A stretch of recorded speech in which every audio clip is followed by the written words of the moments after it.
কখনো তিনি ব্যাচেলার পয়েন্টের কাবিলা, কখনো ফিমেলের ড্যান্সার শাহ আলম, আবার কখনো লাভবাজের সামি। নাটকের এমন নানা চরিত্রে দর্শক মন জয় করেছেন জিয়াউল হক পলাশ। মজার বিষয়, এক একটা চরিত্রের নামে যেন চাপা পড়ছে তার আসল নাম।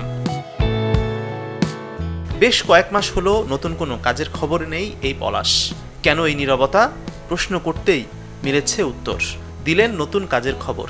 তানিম রহমান অংশু ভাই একটা প্রজেক্ট বানাচ্ছে, একটা ওয়েব ফিল্ম, যেটার নাম হচ্ছে খালিদ। তো এটার মূল চরিত্র অভিনয় করছি আমি।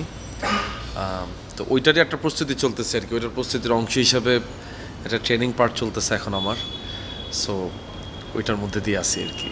এটা ডিসেম্বরে শুট। খাবার থেকে শুরু করে জিম সব কিছুতেই ওইটার জন্য একটু কাজ করতে হচ্ছে।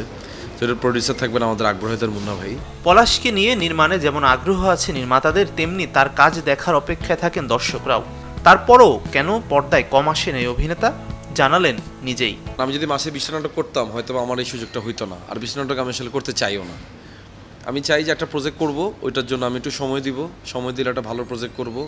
এবং অডিয়েন্স যে অনেকদিন পর্যন্ত ওয়েট করে যে আচ্ছা পলাশের একটা নাটক দেখবো, পলাশের একটা নাটক দেখবো, বা পলাশের যে কোনো একটা কাজ দেখবো, ও যাতে দেখার পর যাতে বলে যে জোস, ভাল লাগছে।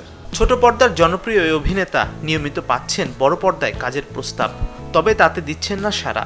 খোলাসা করলেন সে কারণটাও। আমার প্রথম সিনেমাটা অমিবার হাত ধরে হোক, এরপরে দেন যদি কোনো কিছু আসে। 20-25টার মতো সিনেমার অফার আমি পাইছি।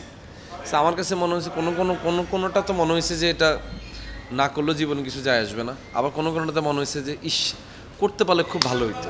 সময় নিয়ে ভালো কাজে নিজেকে রাখতে চান পলাশ, হোক তা অভিনয়ে কিংবা নির্মাণে। মাজহারুল ইসলাম তামিম, চ্যানেল 24, ঢাকা।